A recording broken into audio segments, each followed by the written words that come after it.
gusto de saludarlos. Bienvenidos a una edición más de Panorama Marítimo. Hoy estamos en la Cámara Marítima y Portuaria de Chile, con sede en Valparaíso, para iniciar un análisis de los sucesos de los últimos tiempos. Vamos a estar analizando qué pasó con una huelga que se transformó en paro, efectos que esto tiene para el país, también todo el mercado naviero y una reunión de Fidalmar en Cartagena. Muchas informaciones y análisis de los expertos que paso a presentar. El comandante en jefe de la Armada otrora, ex comandante en jefe, hoy presidente de la Liga Marítima, Miguel Ángel Vergara, un gusto de saludarlo. Igualmente, buenas tardes, Atilio, y muchas gracias. Nuevamente muy contento de estar en Panorama Marítimo. Gracias a usted, almirante. Y representando a nuestra flota mercante nacional, Ricardo Tejada, que es el gerente general de la ANA, Asociación Nacional de Armadores. Gracias, Ricardo, por tu contribución. ¿Qué tal? Muy buenas tardes a todos. Muchas gracias, Rodolfo, por recibirnos acá en la Cámara Marítima Portuaria nuevamente. Y el dueño de casa, que es Rodolfo García, vicepresidente ejecutivo de la Cámara Marítima y Portuaria. Gracias, Rodolfo, por recibirnos para iniciar este debate. A lo mejor, no sé, ponga usted el primer tema sobre el tapete. Hola, Tilo, saludos a todos. Muy contento de tenernos a todos aquí en esta casa ya tradicional, yo diría, del ámbito delito portuario. Llevamos desde el año 68 en este lugar. Así que han pasado muchas historias por esta mesa y por este salón respecto al tema portuario. Hay muchos secretos aquí. No sé si secretos, hay más bien anécdotas que secretos. Tiene una connotación histórica esta sala, fíjate, que en este salón fue la última comida de Jaime Guzmán con sus diputados de Valparaíso. Antes de que fuera asesinado. 2 días antes que lo asesinaran. Pues por esas casualidades del destino nomás. Nosotros lo habíamos invitado a Jaime a comer, vino con, creo que el Pancho Bartolucci, no me acuerdo con alguien más, y los 2 días después fue asesinado. ¿Y él tenía algo que ver, alguna relación con la Cámara? No, era preocupado por todos los temas, uno de estos en el tema portuario, el tema de transporte en general. En su calidad de senador. En su calidad de senador. Bueno, un crimen inconcluso, ¿eh? Se sabe incluso hasta un presunto de los autores que vive refugiado como asilado político en un país vecino. Así es, tranquilamente. Probablemente el almirante nos va a contar ahora cómo los colombianos están saliendo de esto ahí después de Cartagena, y a nosotros nos ha costado tanto, con una cosa muchísimo menor y bastante incomparable. Bueno, en el tema del paro de Puerto San Antonio, Tilio, yo... Bueno, ¿es un paro? Es una huelga legal de una parte del sindicato de una parte de los sindicatos de STI.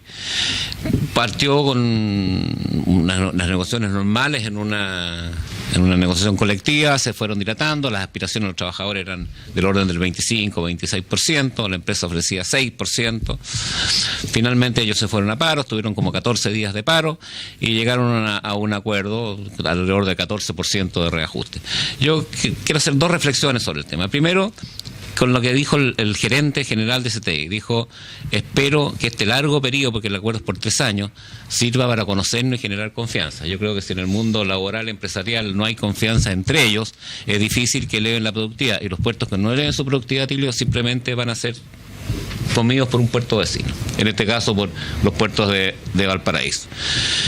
Segundo, me queda un poco lo que dijo el dirigente sindical. Dijo, bueno, nosotros con estas reuniones, con estas cosas, con la información que ahora tenemos una mejor percepción de la empresa. Significa que cuando presentaron su pliego no estaban bien informados o no tenían conocimiento viendo lo que la empresa... Esperemos entonces, por el bien del país, que estas conversaciones adelante tengan mejor éxito y no lleguemos a estos paros. Muchos de los barcos fueron desviados al Valparaíso, que Valparaíso salió en ese sentido ganador de esto. Pero yo creo que como país tenemos que preguntarnos qué hubiera pasado si Valparaíso también no estaba en paro. Y ese costo es tremendo, Atilio. Es un costo, la Cámara lo ha calculado, son muchos millones de dólares. Y yo creo que el país seriamente, en algún minuto, tiene que pensar en que el sector portuario tiene que ir a una especie de arbitraje obligatorio.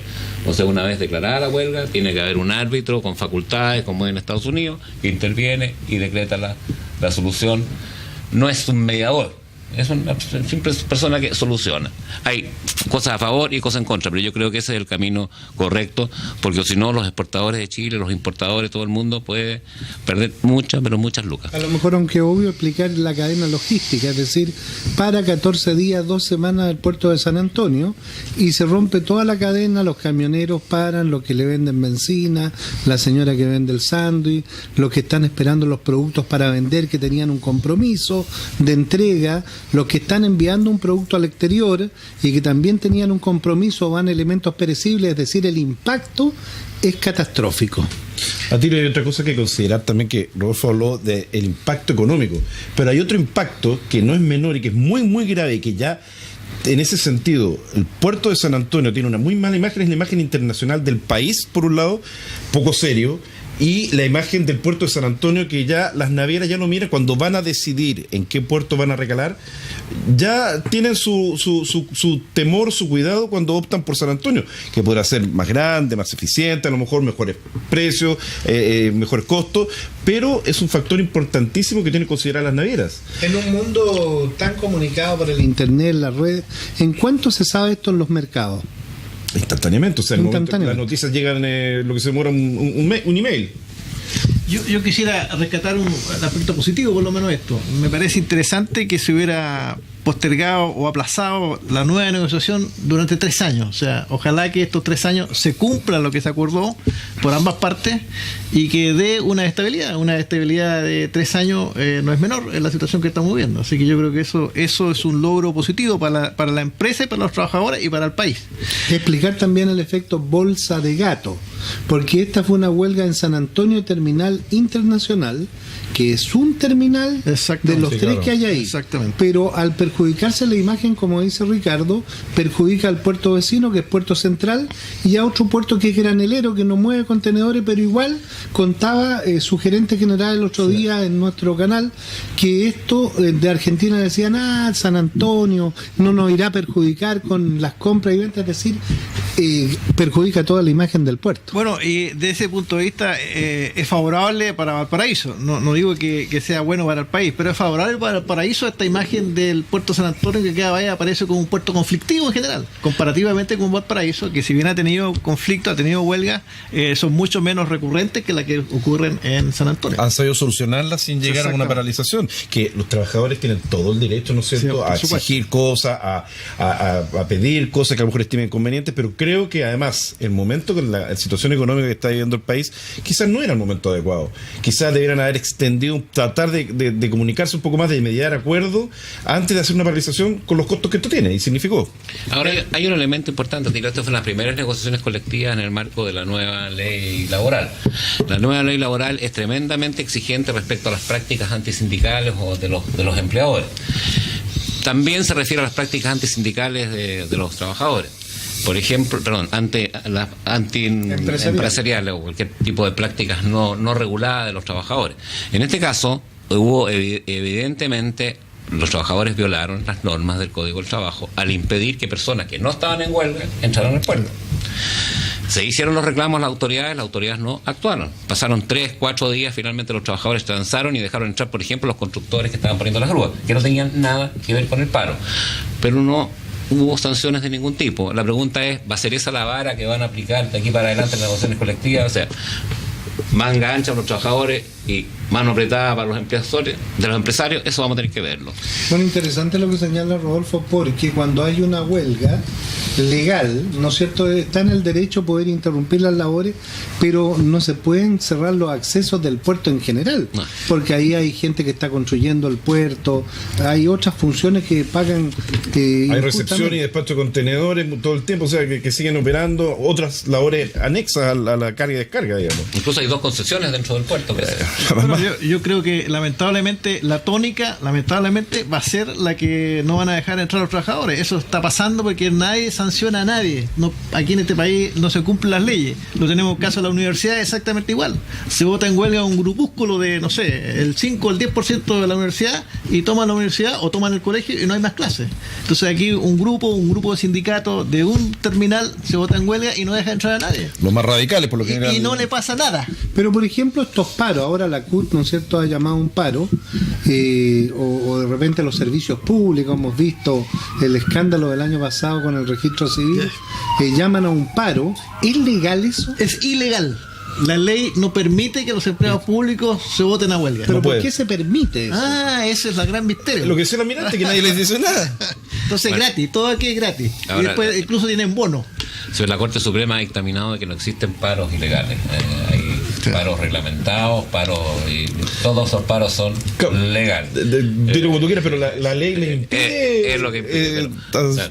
paralizar. Pero es semántica en el fondo, es un daño que lo tienen en un proceso de negociación colectiva. Lo que pasa es que los empleados públicos deberían tener un proceso de negociación colectiva. Por O sea, supuesto que sí, por supuesto que sí. regulado. Exactamente, estoy de acuerdo. Ahora, llamar la atención y felicitar el ejemplo que conocemos de los trabajadores que pertenecen a esa agrupación que se llama Cotraporchi, Confederación de Trabajadores Portuarios de Chile, que está en varios puertos del país y predominantemente en Valparaíso, y ellos, cuando han habido estos paros nacionales de puerto, tanto en Valparaíso, en Coquimbo, me acuerdo, en Arica, en otros manos que no recuerdo, no han adherido a estos paros, incluso han sido amenazados por Es lo otros que pasa. trabajadores. Bueno, qué buen ejemplo ese también de trabajadores que los critican mucho ciertos sectores, pero logran acuerdos para su gente, para su empresa, logran anticiparse, logran beneficios de la seguridad, en fin, es un buen ejemplo. Logran dialogar antes de llegar a una paralización que les afecta a todos finalmente.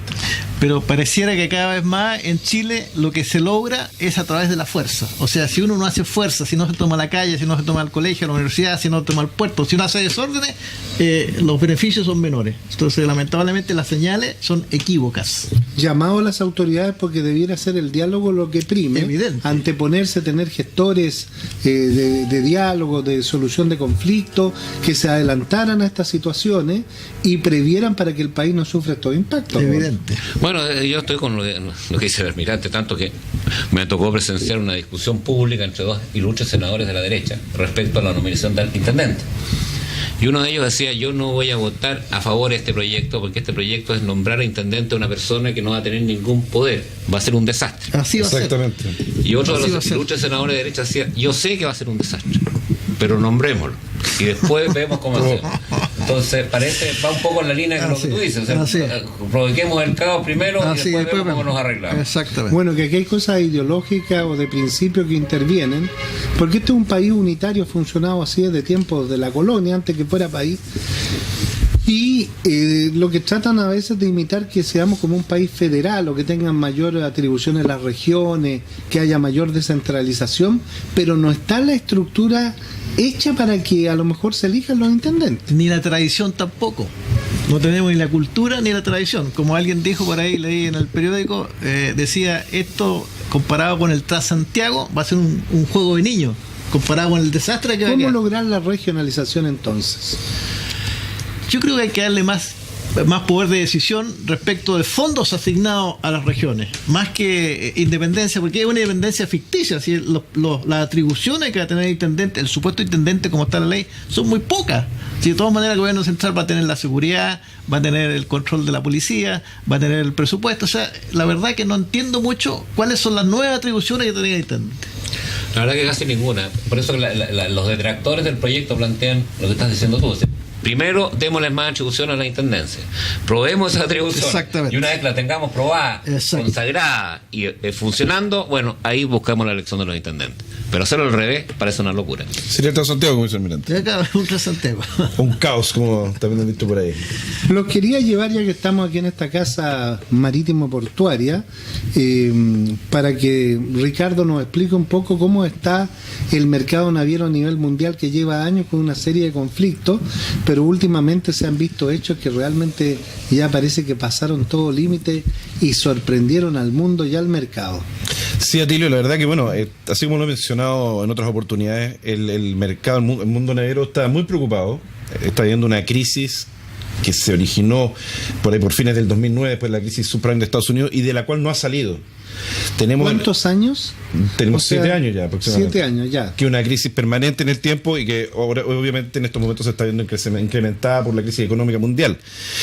Está pasando lo que hemos visto hace unos un par de semanas atrás, el tema de la quiebra o la paralización o la crisis que está viviendo Hanjin, una naviera grande, una naviera muy importante, que tiene, producto de esta crisis, 500.000 contenedores botados navegando, que nadie los puede recibir y que finalmente, bueno, Corea puso 90 millones de dólares para poder recibirlos, pero de ahí qué va a pasar con ellos, nadie lo sabe, y eso finalmente lleva a las fusiones, lleva a desintegración de algunas compañías navieras grandes, aumenta la cantidad de buques que van entrando al servicio producto de las órdenes de compra que se pusieron anteriormente. Como lo hemos dicho nosotros, la tormenta perfecta.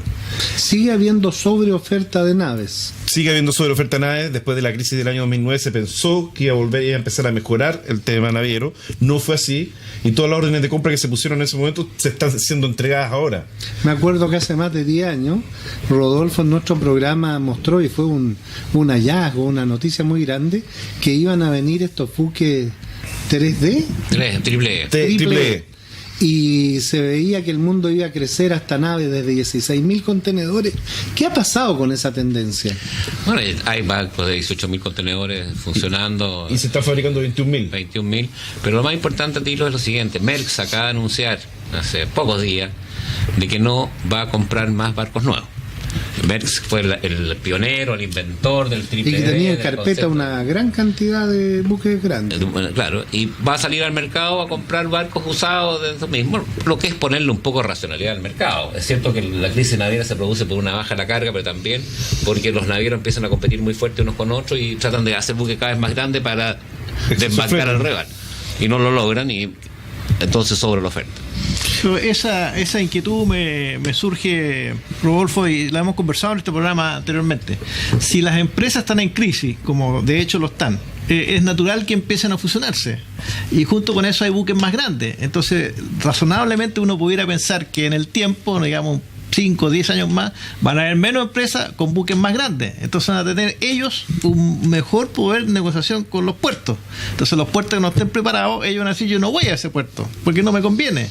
Y volvemos al eterno problema, puerto hub versus puerto feeder. Arica, Iquique, no, vayan ustedes a Callao, por ejemplo. Una realidad que nos ha tocado aquí mismo, ¿eh? Me tocó asistir a la llegada ya de la segunda grúa STS en Terminal Pacífico Sur. Realmente era una estructura gigante, todo un operativo fabuloso para desembarcarla. Bueno, coincidió con que ya terminaron los 120 metros y justo por esos días llegó un buque de 360 y tantos metros, y bueno, no sé qué cantidad de contenedores descargó, pero a juicio de algunos camioneros decían que ya con esa descarga de un buque tan grande se resintieron los accesos, ¿eh?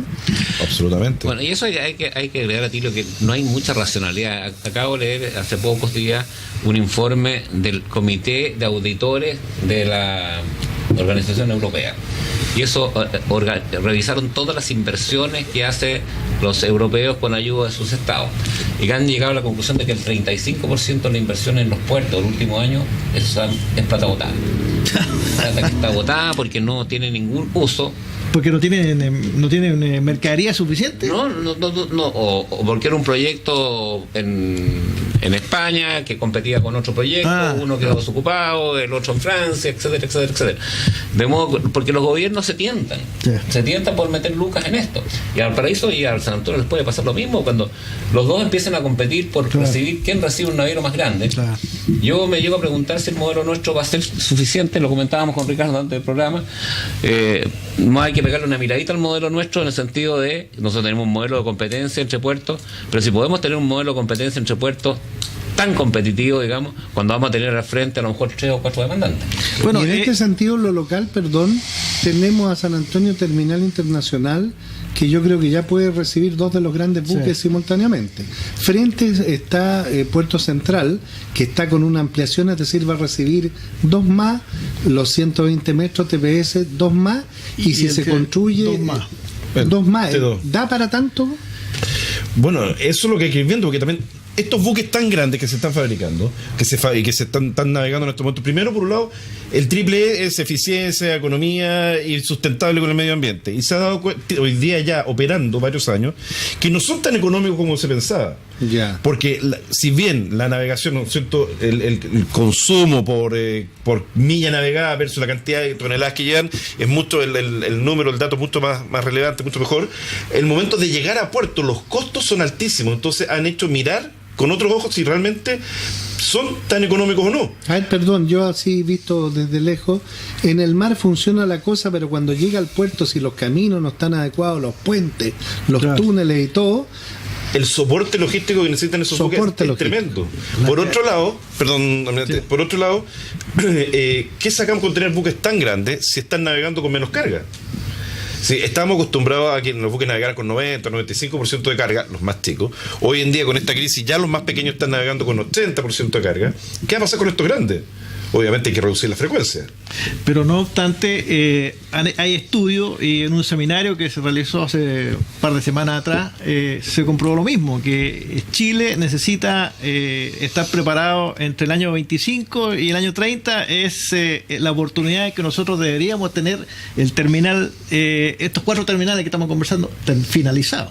O sea, la demanda, por lo menos a partir del año 25, ya podría necesitar estos 4. ¿Qué pasa con la ruta 68, con la ruta Quintero, con el camino de la fruta? ¿Están preparados para esto? Parte del problema y parte de la solución. Es parte de la logística. De la logística, exactamente.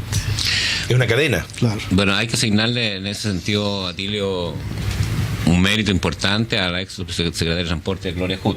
El Ministerio de Transporte tenía un programa que se llamaba programa de puertos, que lo inventó Cortázar, y la Gloria lo transformó en un programa logístico. Y esta semana pudimos participar nosotros tres, ¿no es cierto?, en un programa logístico que uno podrá decir tiene debilidad y todo, pero hay una visión global interesante de desarrollar juntos puertos con ferrocarriles. O sea, el gobierno está consciente, o el Estado. El gobierno está consciente, puede que no tenga la fuerza política el Ministerio de Transporte, pero hay conciencia que necesitamos un plan de desarrollo global. Y una última cosa, tiro en el tema, que creo que estamos muy contentos con Ricardo de habernos anticipado mucho a esto, porque la próxima Expo Naval, el 30 de noviembre, ¿no es así? 30 de noviembre al 2 de diciembre. Este va a ser el tema central. Efecto de los megabuques, efecto en los puertos, efecto en las ciudades. Tenemos una primera fase donde viene Olaf Merck, que es de la OCDE, que es un gran detractor de los grandes puertos, de los grandes barcos. Está también alguien de Chile que va a mostrar el efecto mariposa, y después vamos viendo la solución a los países, Chile, Ecuador, etcétera, etcétera. Así que la gente que le interesa el tema quedan cordialmente invitados. Pero un punto importante de la mentalidad que está cambiando en el Ministerio de Transporte es que ya no se está hablando del puerto a gran escala, sino que se está hablando de la región logística a gran escala. Entonces, en vez del PGE se está hablando RLGE, o sea, región logística a gran escala. Lo que hemos hablado, o sea, hay que mirarlo, por suerte lo están mirando con una visión superior, en la cual abarcan todos los aspectos logísticos del COMEX, del comercio exterior chileno, del cabotaje, del comercio interior.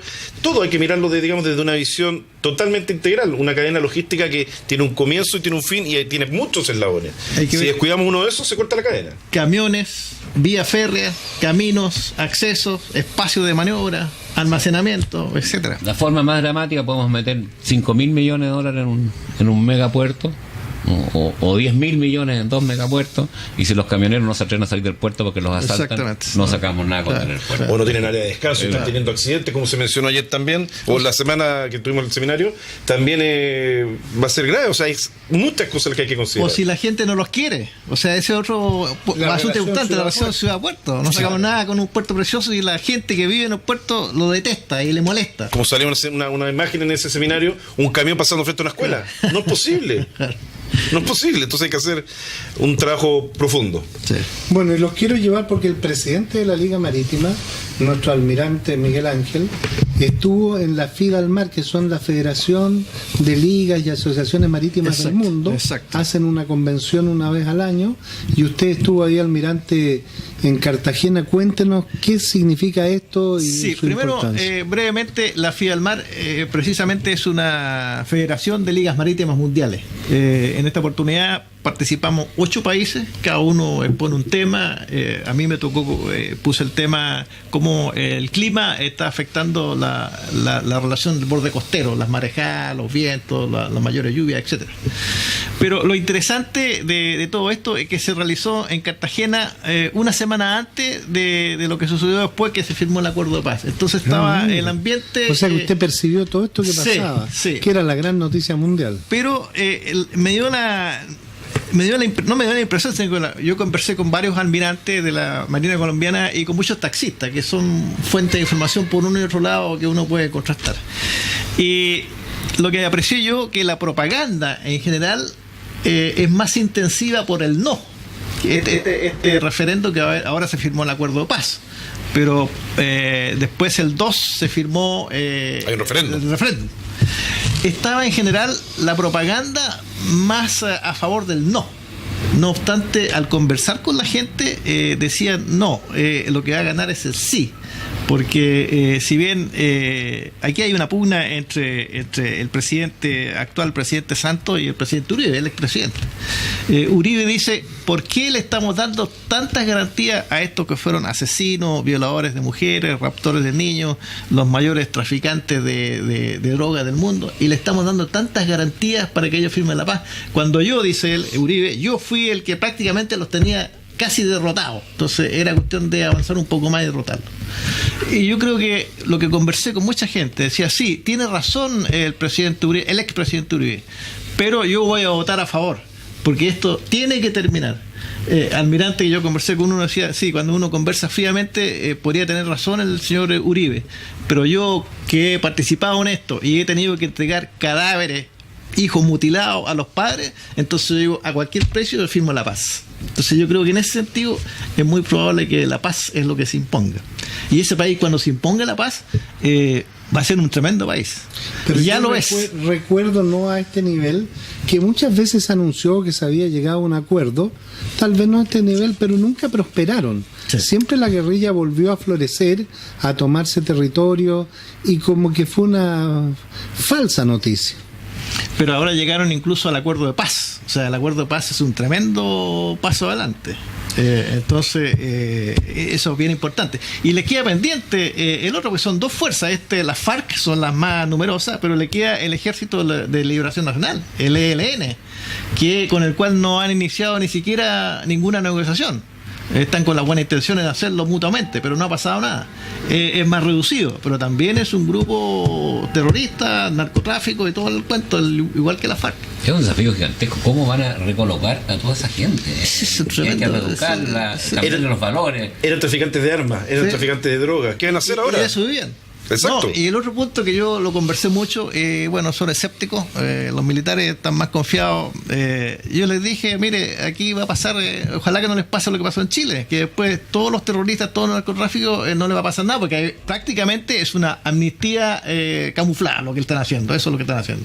Y lo van a juzgar a ustedes. Entonces, no, aquí, nosotros decíamos lo mismo y ahora porque somos los en Chile únicos la juzgados. amnistía debió ser para todos lados. Evidente, ahora solamente para un lado. Y los únicos juzgados son los militares. Si esto es absurdo. Yo les dije, no le vaya a pasar lo mismo, cuídense que lo que pasó en Chile. No, a nosotros no nos va a pasar. Lo mismo decíamos nosotros. Y ahí están todos presos. Estamos todos cuestionados. Ahora yo pienso que si lograra la paz en Colombia, como este país está en esta alianza del Pacífico y todo, sí, podría irse las inversiones desde América para allá. Es un país con posibilidades. Ya están las inversiones allá. El turismo se está desarrollando mucho también. Y va a ser una posibilidad de todo el mundo de que haga inversión allá, que ha estado tan debilitada en tanto tiempo. Obviamente hay mucho por hacer. Además es un pueblo muy amable, es muy gentil, la gente muy cariñosa, muy afectuosa. Y con potencialidad están más cerca de los mercados. Sin duda, tienen un clima más benéfico para la agricultura. Sí. Y una serie de... Y hablan envidiablemente. Muy bien. Y tienen mujeres muy buenas mozas. La comida muy buena. Sí, eso es cierto. Lo sabemos en Chile. Bueno, opiniones sobre este tema, Ricardo. No, o sea, ojalá, como dice el almirante, que le dijeron que a toda costa hay que llegar a la paz. No tengo ninguna duda con respecto a eso. O sea, no conozco el acuerdo en detalle, pero sí, obviamente siempre van a haber heridos que van a quedar en el camino de uno u otro lado. Hay gente que obviamente que sufrió mucho, que perdieron familiares, que sufrieron mutilaciones, que sufrieron la guerra, que sufrieron secuestros de 7 años. Incluso escuché el reportaje el otro día de un militar, de un miembro de las Naciones Unidas que estuvo 7 años secuestrado. Pero que hoy día también, alineado con lo mismo que dice el almirante, decía, hay que buscar la paz y hay que llegar a la paz. Sí, 50 años con eso. El punto del no es que se le está dando prácticamente una amnistía casi absoluta, camuflada con algunas sanciones, pero son muy menores, y no solo eso, sino que tienen asegurado 10 puestos en el Congreso. Político, exactamente. Entonces dice, bueno, aquí está el mundo al revés, pues. Eso es lo que dicen los del no. Eso es lo que dice Uribe. Ojalá que esto sea acatado hacia abajo, porque Timochenko responde por él, no sé si le van a hacer caso Sí, esa es la otra. Cuando los traficantes dejen de tener sus ingresos porque lo tenían de manera fácil. Claro, los caciques locales, porque... Ojo que hay una cosa importante, ¿eh? Hay un grupo de distintos países que en este momento son 200 funcionarios de las Fuerzas Armadas que están participando o van a participar en este proceso de desarme. Pero, a mí me parece la verdad sorprendente. Esa gente está sin ningún tipo de arma. O sea, y Chile también está participando. O sea, son Fuerzas Armadas que van como personas. Como observadores, ¿no? Como observadores, pero van a meterse a un problema álgido y sin ningún tipo de defensa personal. Ojalá no les pase nada. Ojalá no les pase nada. Un tema análogo, este retiro de las tropas chilenas de Haití, ¿qué te parece? Me parece excelente. Yo creo que hace muchos años que no tenemos nada que hacer. Ese es un problema esencialmente político. Esto llevamos 12 años y yo creo que al año cuarto ya el problema era pacificación, que es lo que le corresponde a la Fuerza Armada. De ahí para adelante es un problema esencialmente político. Pero claro, interno del país. Ahí hay que mandar médicos, profesores, agricultores, y eso no están. Entonces mandan a la Fuerza Armada, que son más fáciles, nosotros siempre obedecemos y cumplimos la orden. Ese es todo el cuento. Entonces Chile perdió cantidad de plata a una cuestión que, a mi juicio, es absolutamente innecesaria. Hace por lo menos 6 años que es innecesario.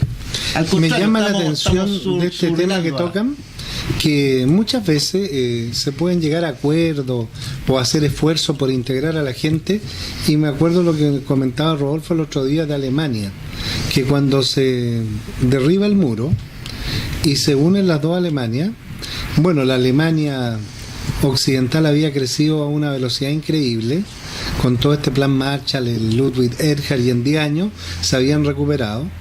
Y pasan muchos años más, absorben a los alemanes del Oriente, y Alemania en ese momento se fue para abajo económicamente en las cifras, pero me contaba Rodolfo que se han hecho mediciones de productividad, y los del este, 20 años después, siguen siendo la gente mayor, menos productivos. Son un 11% menos productivos. Se acostumbraron. ¿Será genética ya? Nacieron en un ambiente distinto, cuesta, por lo tanto, a lo que tiene el desafío de Colombia es gigantesco. Cambiar la mentalidad, eso es muy difícil. Son 50 años, Claro. un arrastre bastante grande, entonces ya hay abuelos, hijos, nietos que han estado bajo el mismo régimen, bajo el mismo sistema, que ya no es una sola persona la que hay que cambiar, sino que es una familia, 3 generaciones.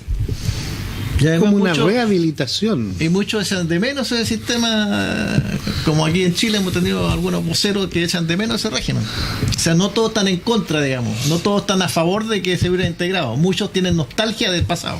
Bueno, y debe salir un poco de lección a nosotros también, lo que pasa cuando uno deja escalar los procesos de este tipo. Yeah. Lo estamos viviendo en Arauco, ya nadie le sorprende que quemen un camión al día, que se toman presos a los guardias. Exactamente. Ya no figura en la prensa, lo que tú dices, eso, ya no figura en la prensa las quejas de los ciudadanos comunes y corrientes, digamos, que todos los días ven que les roban sus animales, que les queman los camiones, ya no figura en la prensa, ya no es noticia eso. Entonces ya está siendo... Y no pasa nada. Una última pregunta como para ir a terminar. Preocupación en el país por la caída de la productividad. ¿Cómo salimos de esto? ¿Cómo ven el panorama a futuro? Por ahora yo lo veo complejo, porque además quería tocar justo ese tema, y hablando con un poquito de productividad, me preocupa mucho por así decirlo, paralización administrativa que está teniendo el país, producto de lo único que estamos pensando en estos momentos, es la ley de presupuesto que se viene, nada más, que si va a alcanzar, no va a alcanzar, cuánto es, cuánto reajuste de los empleados públicos, las elecciones municipales y las elecciones presidenciales, que ya estamos hablando de eso. Y eso significa para la productividad, porque estamos dedicándole el tiempo a algo que la verdad no nos va a mejorar y no nos va a ayudar económicamente en el país. Y es muy preocupante que prácticamente el año ya cerró, el año administrativo para todo lo que no sea estos 3 puntos que acabo de mencionar yo. Y el próximo está perdido también. Y el próximo también creo que va a estar perdido. Yo te voy a contar mi experiencia, Atilio, no como marítimo, sino que como mutuales. Como el gobierno está como paralizado y la gente tiene que mostrar cosas, ¿qué es lo que hacen entonces los funcionarios públicos? Inventan reglamentaciones. Y yo te aseguro que los últimos 5 directorios del IST han estado dedicados no a dónde vamos a construir la próxima clínica, no cómo mejorar, sino que cómo respondemos las cosas que nos están poniendo. Tenemos 3, hay 60 funcionarios de la Superintendencia de Seguridad Social dedicados a controlar a 3 mutuales. Son 20 por mutual. O sea, tenemos 20 auditores diarios. Imagínate la cantidad de antecedentes, de papeles. Bueno, y eso se repite en transporte, se repite en un montón de cosas, todo lo demás. Eso es bajar la productividad. Exceso de regulación por un lado, pero por otro tenemos regulación y reglamentos y leyes extremadamente antiguas, totalmente extemporáneas, o en el caso nuestro, en el tema naviero, convenios internacionales que no hemos ratificado nosotros, quedándonos atrás, pasando a ser, teniendo problemas nuestros navieros cuando van al extranjero, donde sí se cumple o han ratificado todos los convenios internacionales. Y que no se cumple la ley. Si lo que conversábamos al principio, o sea, si no hay ninguna seguridad en cuanto a que la ley se va a cumplir, los empresarios no invierten, obviamente. Si yo sé que me van a tomar la fábrica y nadie me va a hacer nada, entonces ¿para qué voy a invertir? O sea, la verdad que el panorama es bastante preocupante para nuestro querido país. Pero yo creo que la receta tiro final es que los trabajadores y los empresarios se den cuenta que están en el mismo bote, no pueden seguir peleando unos con otros, el bote se va a hundir. Y hay que remar por el mismo lado. Claro. Pero es que hay gente que está asusando en el lado contrario, están asusando que el empresario lo meten a todo el mismo saco como abusadores, aprovechadores, sinvergüenza. Entonces, con ese esquema es difícil que lleguemos a un consenso de amistad entre el empresario y el trabajador. Creo que está primando el populismo. Evidente. Yo creo que no debería haber preguntado porque quedé más deprimido que antes. Pero bueno. Va a ser para otro programa. El desenlace. Tomar en punto. Mire, este foro les quiero contar que por las redes sociales se está difundiendo por áreas muy interesantes que no se conocían. Antes trabajábamos, recuerda, en Canal 4 y lo veía aquí en el país o en la región. Estamos yendo por una red que se llama LinkedIn, que llega a empresarios que emiten sus opiniones y que es una red mundial. También se emite esto por Twitter, que es una red más directa, a veces de pantallazos, de vistazos. 140 caracteres. Claro, pero que es igualmente increíble la cantidad de llegada que tienen las opiniones que ustedes están dando. ¿Y hay un feedback? Sí, hay un feedback, una estadística que lleva nuestro media manager y que me dijo que hablara de esto. También está Facebook, que es una red familiar, pero que también este programa tiene sus visiones. En YouTube, que es donde se ve el video, esto está teniendo como un promedio de 300 visitas, que son 300, casi 300 horas por lo que dura el programa. Entonces es interesante, ustedes desde el mundo gremial, desde el mundo de la realidad, de emitir estas opiniones, porque hemos detectado que están viendo autoridades del programa, ministros, parlamentarios, autoridades también locales. Así que todo esto que ustedes dicen ojalá sirva, y esa es nuestra intención, de señal, de voz de advertencia, de decir por dónde va la cosa, y en ese sentido les quería haber contado esto. En todo caso, nos sirve para ver que no somos los únicos deprimidos, Atilio. Bueno, siga nuestro programa por las redes sociales. Está en nuestra página central, que es www.empresaoceano.cl, y por favor ayuda a distribuirla, a opinar y a divulgar, a masificar o viralizar, como dicen ahora, este mensaje. Así que y que la gente opine. Y que opinen, se opinen. Hay mucha opinión en las distintas redes. A veces hay opiniones, tú sabes, en las redes hay gente categórica, ideologizada, bueno, por supuesto. Pero bueno, se acepta todo tipo de opinión. Ahí no hay censura, la opinión es libre. Así que muchas gracias. Gracias a ti. Gracias a ti.